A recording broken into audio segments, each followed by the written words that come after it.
하나님께서 인간을 창조하시고 인간에게 이 땅에 그 어떤 피조물에게도 주지 않는 축복을 주셨습니다. 그게 말의 능력, 말하는 권세입니다. 이 말의 특권은 곧 이름을 짓는 권세, 네이밍의 권세로 시작을 합니다. 아담이 각 생물을 부르는 것이 곧 그 이름이 되었다 하는 말씀입니다. 모든 생물은 아담이 말하는 대로 그 이름과 명운이 결정되었던 것이요. 구약 성경 민수기 14장 28절에 보면은 너희 말이 내 귀에 들린 대로 내가 너희에게 행하리라 하는 말씀이 있습니다. 인간의 입이 자신의 명운과 미래를 결정한다는 겁니다.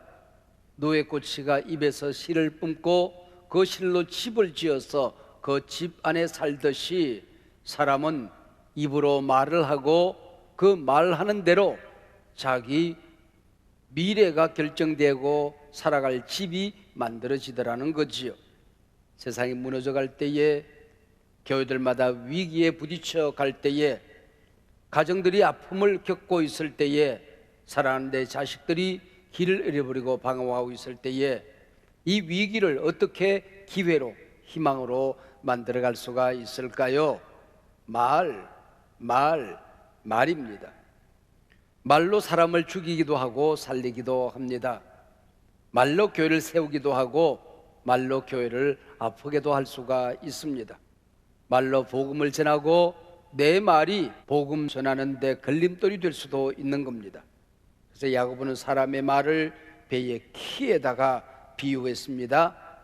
작은 키 하나가 배의 방향을 조정하듯이 사람의 말은 자기 인생의 방향을 결정합니다.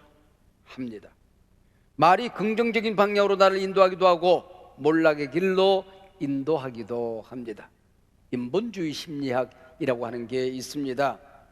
내가 하는 말이 쌓이면 인격이 되고, 이 인격이 쌓이면 내 인생이 되고 내 인생의 미래가 된다고 세상 사람들도 그렇게 믿고 있습니다. 야고보는 혀는 불이요 삶의 수레바퀴를 사르느니라 3장 6절의 말씀입니다. 잘못된 말 한마디가 도화선이 되어서 나를 사르고 너를 사르고 공동체를 사르게 되는 겁니다. 선한 말을 하면 내가 제일 먼저 선해집니다. 악한 말을 하면은 내 영혼이 제일 먼저 악해집니다. 깨끗한 말을 하면 내 심령이 제일 먼저 깨끗해집니다. 더러운 말을 하면은 내 마음이 제일 먼저 오염되어지는 것입니다. 말에는 부메랑의 법칙이 있습니다. 내 입에서 튀어나온 말은 제일 먼저 돌아서 내 귀에 들어오게 되고 지구를 다 돌아다니다가도 다시 그 열매가 내게로 돌아오는 것입니다. 여러분 자신이나 여러분 주변에 있는 사람들 한번 살펴보십시오. 절망적인 말을 하고 살아가는 사람이 소망적인 삶을 사는 것을 본 적이 있으십니까? 언어가 거친 사람이 온화하고 부드러운 삶을 살던가요? 부정적인 언어로 가득 찬 사람이 긍정적인 삶을 살아가던가요? 비난과 비판이 많은 사람이 칭찬 듣고 살던가요? 언어가 과격한 사람이 평온한 삶을 살던가요? 늘 다른 사람을 무시하는 언어로 가득 찬 사람이 다른 사람으로부터 인정받고 사는 법을 보신 적이 있으십니까? 사람은 그 입술에 열매를 먹고 살게끔 되어져 있습니다. 섬기는 교회가 언제나 건강하고 언제나 행복하기를 원했던 한 목사님은 교회당 입구에 그렇게 써 붙였더랍니다. 여기 들어온 사람들은 믿음의 말만 하십시오. 아니면 찬양하고 기도만 하고 다른 말을 하지 마십시오 라고 써 붙였답니다. 오늘 본문은 예수님의 고난 중간에 행하신 저주 기적 사건입니다. 본문 14절, 예수께서 나무에게 말씀하여 이르시되, 우리 예수님 참 재미지요. 귀가 없는 나무에게 말을 합니다. 귀가 없는 바람과 풍랑에게 말을 하십니다. 제자들이 이를 듣더라. 누군가 말을 하면 듣는 건 너무나도 당연한 일인데 성경은 왜 이렇게 사족을 달고 있는 것일까요? 우리가 하는 말에도 능력이 있지만은 그 말이 내 귀에 들릴 때에 능력이 있고 그리고 영향을 받게 된다는 겁니다. 다음 날 아침 제자들이 저주받은 그 나무가 뿌리째 마른 것을 봅니다. 랍비야 보십시오, 저주하신 무화과 나무가 말랐나이다. 이때 우리 예수님께서 이 무화과나무 저주 사건의 결론을, 교훈을, 메시지를 전해줍니다. 22절 후반절과 23절입니다. 하나님을 믿으라. 내가 진실로 너희에게 이르노니 누구든지 이 산들을 들려 바다에 던져지라 하며 그 말하는 것이 이룰 줄로 믿고 의심하지 않으면 그대로 되리라는 말씀입니다. 그 말하는 것이 이루어질 줄 믿고 마음에 의심하지 않으면입니다. 믿음의 언어, 기도의 능력, 이것이 권세가 되어서 성도들에게 작동되어진다는 거지요. 구약 성경 민수기엔 너희 말이 내 귀에 들린 대로 내가 너희에게 행하리라 말씀하셨고, 이 말씀과 쌍벽을 이루는 신약의 말씀이 오늘 본문입니다. 그 말하는 것이 이룰 줄로 믿고 마음에 의심하지 않으면 너희에게 그대로 되리라. 두 본문에 공통된 메시지가 있습니다. 성도의 말에는 힘이 있다. 신자들의 말에는 권세가 있다는 것입니다. 예수님은 귀신을 쫓으실 때에, 풍랑을 꾸짖으실 때에 간구기도를 하신 것이 아닙니다. 바람아 잔잔하라, 귀신아 떠나가라 명령하고 권세를 행하셨지요. 죽고 사는 것이 혀의 힘에 달렸나니, 잠언 18장 21절 말씀입니다. 동물들은 모두 혀를 가지고 있습니다. 개는 혀로 체온을 조절합니다. 뱀은 혀로 냄새를 맡지요. 개구리나 두꺼비는 빠른 혀로 곤충을 낚아챕니다. 연애나 송어는 혀에 이빨이 있습니다. 그러면 사람의 혀는 체온을 조종하지도 않습니다. 냄새를 맡을 수도 없습니다. 빠른 혀를 놀려서 먹잇감을 찾지도 않습니다. 그리고 혓바닥에 이빨이 송송 나 있지도 않습니다. 그러나 하나님은 사람의 혀에 말하는 권세를 주셨던 것이죠. 사람의 말은 소리가 아닙니다. 생각이요, 인격이요, 힘이요, 권세가 되는 것입니다. 그래서 맹수보다 더 길들이기 어려운 것이 사나운 혀입니다.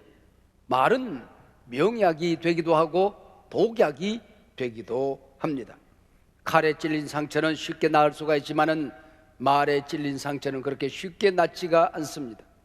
검은 양날 두 날이 있지만은 말에는 100개의 날이 있다고 하는 속담도 있습니다.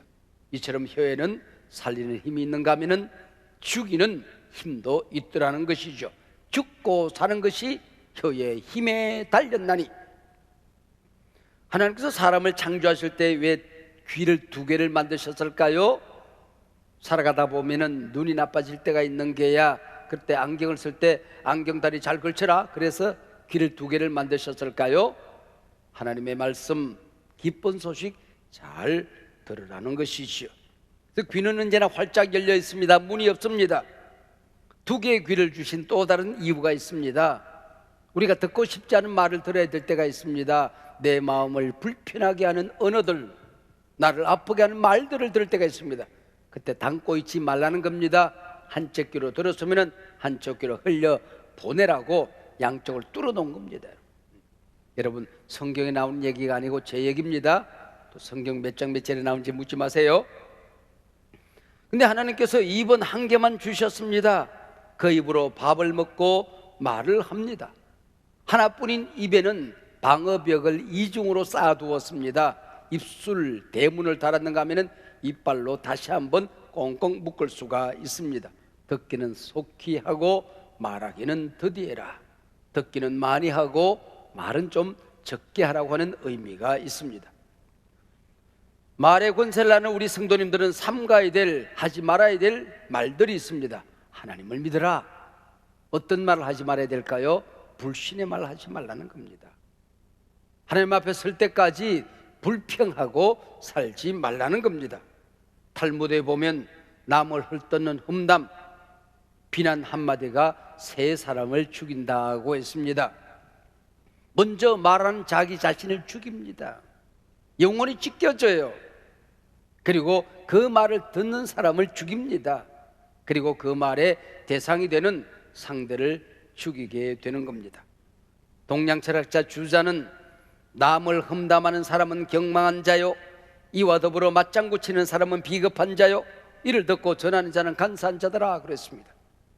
잠언 12장 18절, 칼로 찌름같이 함부로 말하는 자가 있다고 했습니다.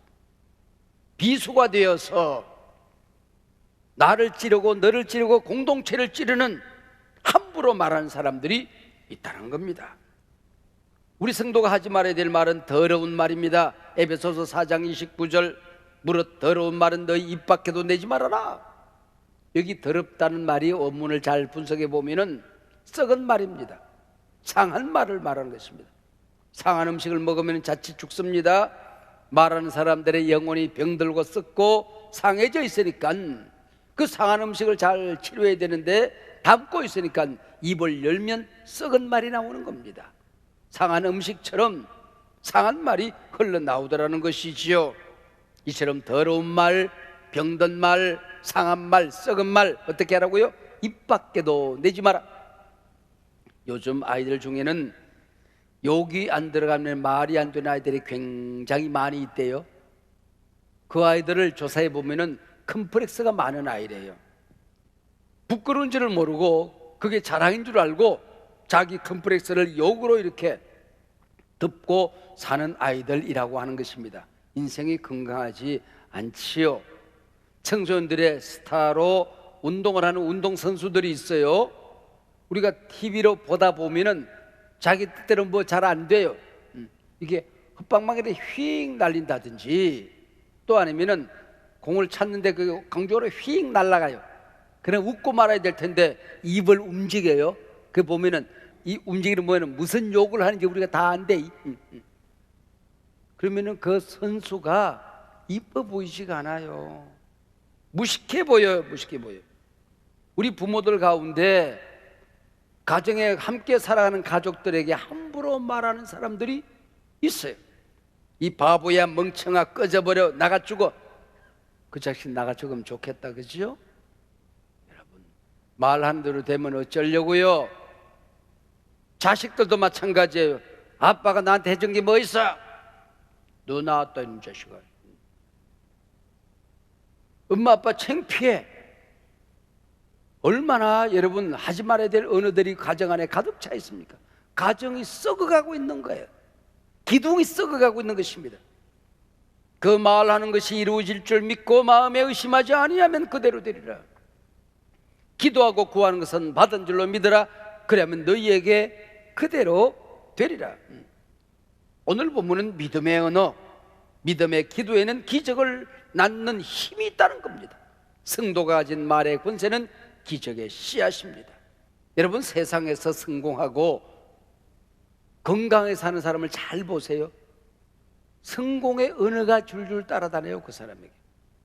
세상에서 실패하고 시들시들한 사람 살펴보세요. 망하는 언어가 그 사람 뒤에 따라다녀요. 이 말을 건강하게 하는 연습을 해야 돼요. 여러분, 나라가 선진국이 되려고 하면 위정자들의 말이 건강해야 되는 것입니다. GNP가 높아져야 선진국이 되는 게 아니에요. 언어가 건강해야 돼요. 국민의 언어가 건강해져야 그 나라가 진정한 선진국이 되는 것입니다. 우리가 하는 말 중에 말의 권세를 작동시켜 은혜의 기적을 낳게 하는 말들이 있습니다. 첫째, 오늘 본문에 의하면은 그 말하는 것이 이루어질 줄로 믿는 믿음의 언어입니다. 입으로 시인하여 구원에 이르느니라. 내가 믿는 믿음을, 내가 받은 이 메시지 말씀을 입으로 시인하면 기적이 나타나는 거예요. 하나님이 얼마나 위대한 분이신지 입으로 시인하는 겁니다. 그 하나님이 나를 얼마나 사랑하는지, 그 하나님이 나를 얼마나 따뜻하게 자상하게 돌보시는지 입으로 시인하여 구원에 이르느니라. 기적이 나타나게끔 되어 있는 것이지요. 마리아는 사내를 가까이 한 적이 없는 자신에게 구세주가 잉태되었다는 소식을 듣고 말씀대로 이루어지다 아멘 해버립니다. 그때 자신이 인류 구원의 도구로 쓰임을 받게 되는 것이지요. 내게 하나님의 자녀이 된 권세가 있음을 입으로 시인하는 것입니다. 내가 믿음으로 선포한 것이 내 안에 이루어질 줄로 믿는 것이지요. 나아가 다른 사람을 시인하는 것은 그 사람을 인정하고 존중하는 것입니다.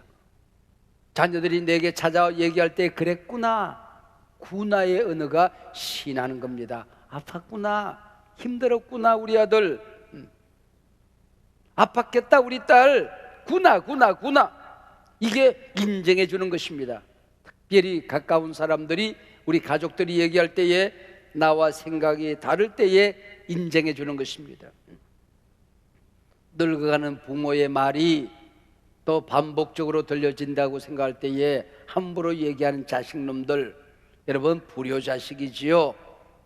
불효자식은 장수하는 법이 없고 건강하게 살지 못한다고 성경은 말합니다.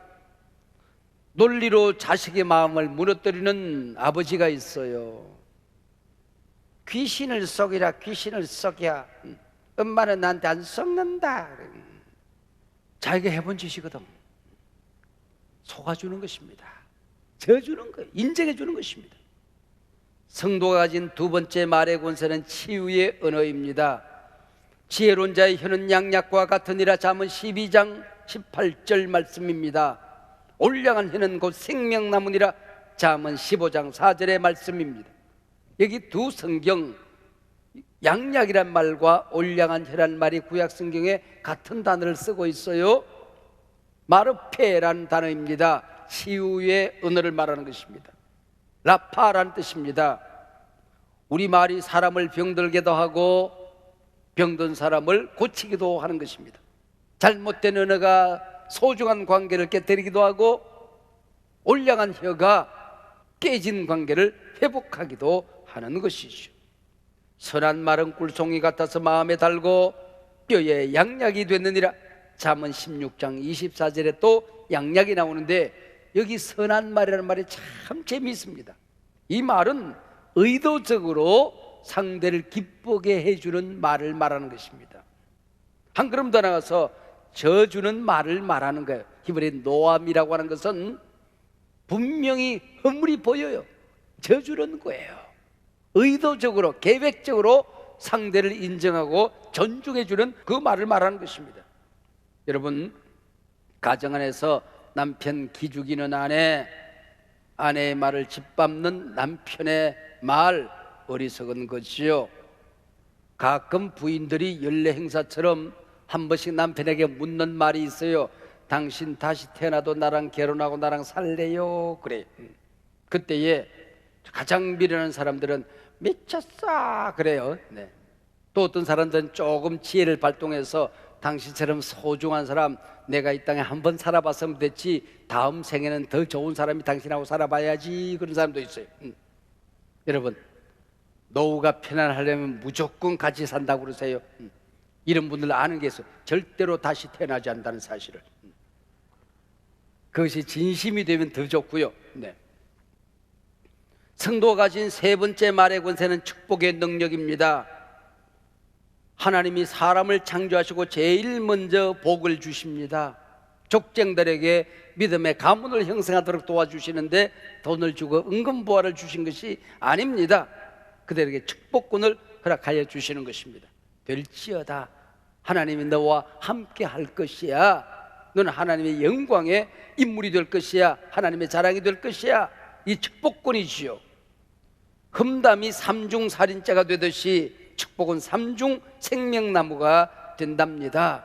축복할 때 내가 먼저 복을 받아요. 그리고 그 말을 듣는 사람이 함께 복을 받고 그 축복의 대상이 복을 받게 되는 것입니다. 성경에 고난의 대명사 그러면은 욥이 생각이 나지요.